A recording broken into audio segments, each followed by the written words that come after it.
Ito ang mainit na balita at trending ngayon sa mundo ng social media.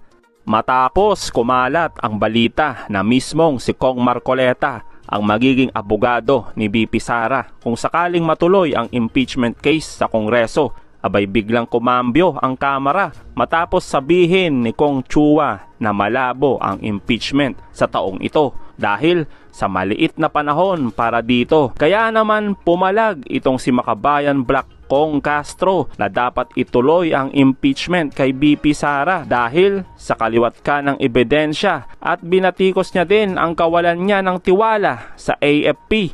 Ano nga bang dahilan? Well, let's find out. Siguro ang tanong ko lang, Mr. Chair, kasi dahil kumbaga nandoon na tayo sa pinakadulo at lumalabas dito na parang natapos kay Fajarda at kay Acosta, Mr. Fajarda Mr. Fajarda as SDO ng DepEd, tsaka Acosta naman yung SDO ng VP. Tama po ba? So, parehong sinabi nila na mukhang sila natapos na sa kanila yung pondo, pero yung cheque, sila yung nakapirma, sila yung tumanggap, no? Pero ang nangyayari, Mr. Chair, kung titignan natin ang mga pangyayari, mukhang hanggang doon na lang yung mga opisyal ng AFP na naging security officer na pinagbigyan nito ay walang accountability dito. So, at binanggit nyo rin po, AFP na yung mag-iimbestiga. So, siguro dapat iba po yung pag-iimbestiga ng AFP sa pag-iimbestiga natin. Kasi we want to know the truth. Ano ba talaga yung nangyari dito sa pondo na to ng mamamayan? Kasi parang, feel ko lang, Mr. Chair, parang hindi tayo pwedeng tumigil na ibinigay na lang yan dahil nga sa utos ni Vice Presidente. Remember, mga nakapirma doon, mga maliliit na opisyal, si Mr. Fajarda at si Acosta. Malamang-lamang, Mr. Chair, wag naman sanang mangyari.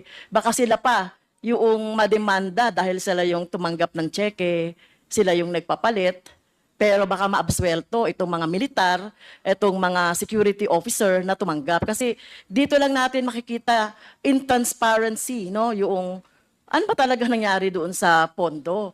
Bakit nagkaroon ng mga ganitong mga gawa-gawang pangalan o recipient ng mga rewards, ng mga supplies? Meron pa nga, Mr. Chair, no, doon sa ating doon sa ating mga ebidensya. Kung alias yon, RS, dalawang RS, sa isang araw, reward, isang 20,000, isang 50,000. So, paano nangyayari yon? Ano bang impormasyon na ibinigay nung the same RS yan, na parehas lang siya ng pangalan, na magkaiba ng amount, no, at the same time. Kaya ito yung dapat na ipaliwanag noong mga militar na tumanggap or pinagbigyan ni Mr. Fajarda, at saka ni Mr. Acosta. Ako lang, Mr. Chair, hindi lang po kasi ako na nasasapatan na ititigil na natin yung investigasyon doon kaugnay nung confidential funds. So, ano po ba ang dito arrangement? Sila na ba ang mag-iimbestiga, yung mga AFP? May time frame ba? At paano tayo makakasiguro, Mr. Chair, na magiging fair and with justice yung remember, Mr. Chair, 612.5 million ang involved na pera dito. Kasi utos ni Vice President Sara Duterte na ibigay doon sa mga security officer, ginawa naman ng ating mga SDO, ng DepEd at saka ng OVP. Pero kailangan makita natin dito, yung pananagutan mismo ni Vice President as siya yung nakalagay po, Mr. Chair, sa JC, sa Joint Circular tungkol sa confidential fund, na the most responsible po doon sa pondo. Kasi baka po, Mr. Chair, natatakot ako na baka ang lahat ng sisi ay mapunta doon sa SDO. Na tingin natin, wala talaga silang kumbaga, sa conspiracy, kasama sila, accessory lang sila. Pero ang may talagang pananagutan dito, sa tingin natin, ay yung Vice President katulong nung mga security officer. So yun lang, Mr. Chair, yung gusto ko maliwanagan. Bakit tinigil na natin doon? Hindi natin pinatawag yung dalawang security officer na involved o yung tumanggap kasi wala silang wala silang band. Unlike yung ating mga SDO, wala silang karapatang tumanggap. So bakit sila tumanggap ng ganitong pera? At kapananagutan nila yan, Mr. Chair. Maraming salamat po, Congresswoman Franz Castro. Unang-una po, meron na po tayong, may mga hinahing po na impeachment proceedings sa ating Vice Presidente at sa aking pagkakalam, ito po ay kaugnay sa confidential fund.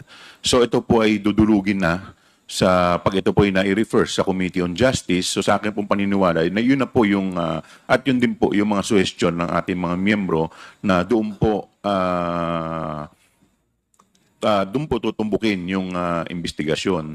Pangalawa po, nagsalita na rin po yung AFP na nagkakaroon na rin po sila ng internal investigation patungkol po dito sa pangyayaring ito. Kaya po mas minarapat po ng mga miyembro na ito po ay ibigay sa pamunuan ng AFP nang hindi po tayo makasagabal sa kanilang pag-iimbestiga. Ginagalang ko, Mr. Chair, no, I respect po yung decision ng member ng Committee on Good Government and Accountability. Pero I just would like to put on record po yung aking manifestation na ako po yung nagsiwalat ng tungkol dito sa confidential funds. So hindi po ako kumbaga nasasapatan na matigil na doon sa AFP dahil alam naman natin, no, wala rin po akong tiwala na magkakaroon ng partial investigation patungo doon dahil alam naman natin, tauhan nila yung involved. 'Di ba? Tao nila yung mga involved doon.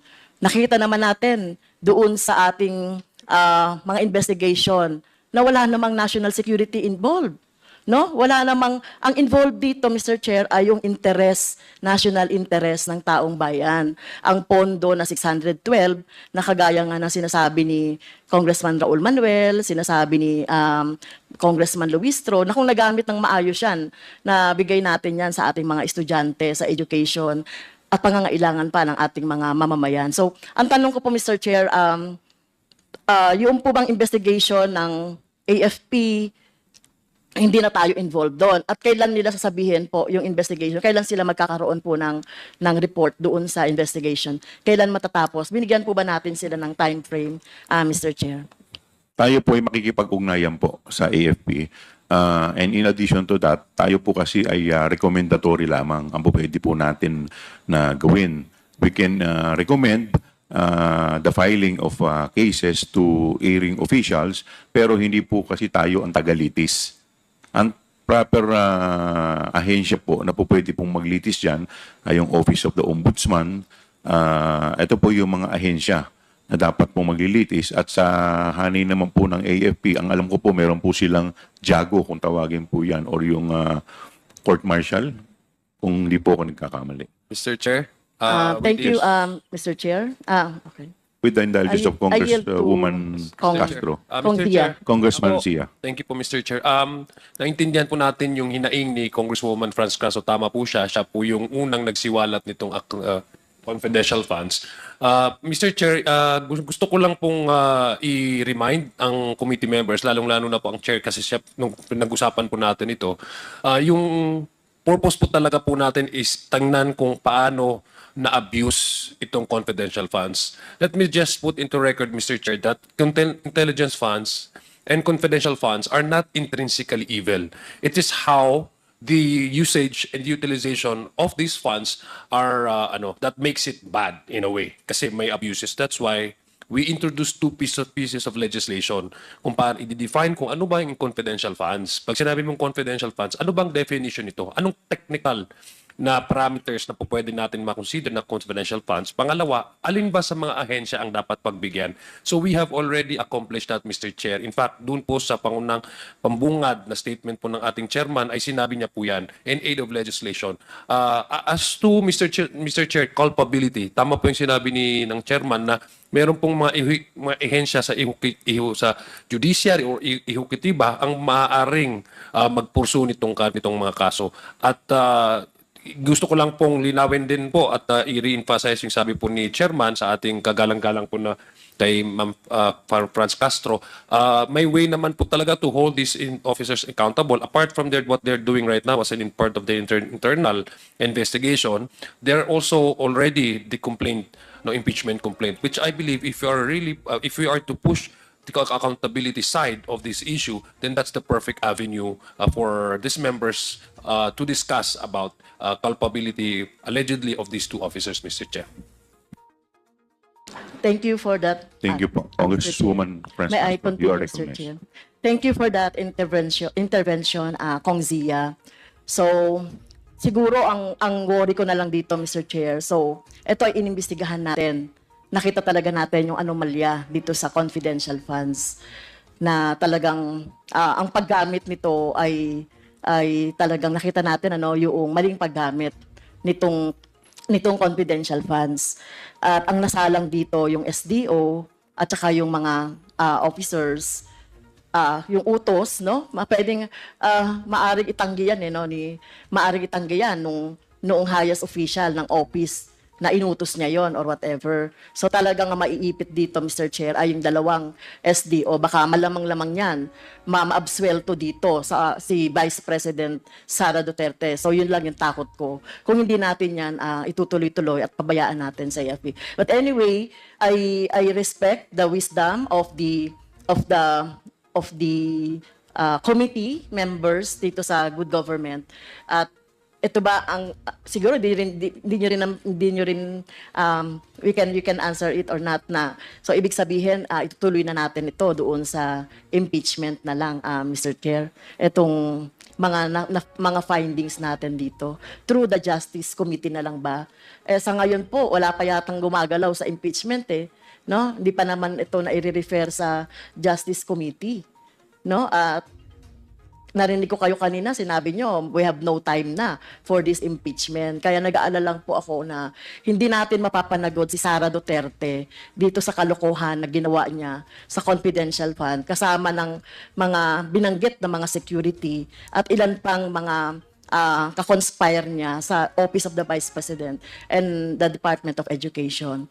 And one last manifestation. Since, Mr. Chair, pinag-uusapan natin dito yung confidential funds, 2023 pa, Mr. Chair, nakapag-submit na ang Makabayan Block composed of Representative Raul Manuel, myself, and Representative Arlene Brosas ng dalawa pong legislative measures related to confidential funds. Yung una nga po ay yung pag-iimbestiga ng confidential funds, hindi lang po sa Office of the Vice President. Lahat po ng confidential funds ng mga agency na nabigyan ng confidential funds. Kasi kung nangyayari ito sa Office of the Vice President, malamang, no? Ako, tinitignan ko rin na may mga maling paggamit din. Pero hypothesis lang yun, Mr. Chair. But anyway, may dalawa po yung inihain natin, House resolution to investigate all. Kasi baka sabihin ng mamamayan natin, baka sabihin ng taong bayan, sinisiroin lang natin yung confidential funds ng OVP. Tayo po ay nagpasa na ng House resolution para imbestigan ang lahat ng mga ahensya dahil pangalawa, meron po kaming bill na ipinasa na i-abolish talaga itong confidential funds dahil lalong-lalo na sa mga government, national government agency dahil ito nga, ang hirap talagang masunod itong JC na to, Mr. Chair. Yun po, siguro dapat maisaalang-alang din yung mga ipinasa namin na measures, Mr. Chair.